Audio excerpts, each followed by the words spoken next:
My vacant lot had been sitting untouched for years, but there was a very good reason for that. I had purchased it as a long-term investment and planned to build a house when my finances and schedule allowed.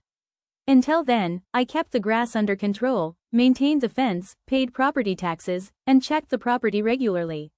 I wasn't using the land every day, but I certainly hadn't abandoned it. Then one morning, I received an HOA notice declaring the lot neglected and abandoned. The association said it intended to clean up the property and convert it into community green space. I called immediately. The HOA president told me the association believed I had effectively abandoned the lot because I hadn't developed it. I reminded her that I owned it. She said ownership wasn't the issue.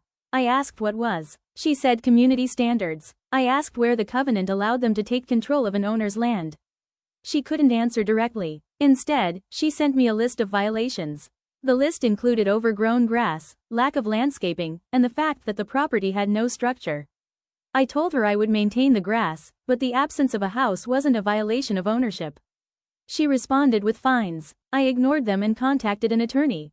My attorney told me to collect evidence proving continuous ownership. We gathered my deed, tax receipts, maintenance invoices, insurance records, photographs, property inspection reports, bank statements showing tax payments. Everything showed that I had maintained control of the property. Then things escalated. I drove to the lot one afternoon and discovered that my fence had been removed. There was a large sign on the property. Future Community Green Space. I couldn't believe it. I called the HOA and demanded that they remove the sign. They refused. They said the property had been abandoned. My attorney filed an emergency request. During the hearing, the HOA presented photographs showing weeds in an empty lot. My attorney presented years of property tax records. The judge looked at the documents. The HOA argued that the lot wasn't being actively used.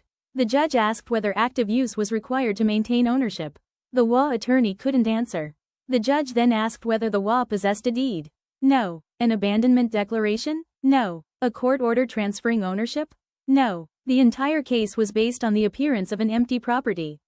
The court ordered the HOA to remove the sign and restore my fence. The association was also prohibited from representing the property as community land. I eventually began construction. The first day the foundation was poured, several neighbors stopped by. Some congratulated me. Others joked about the HOA's failed green space. I didn't celebrate too much.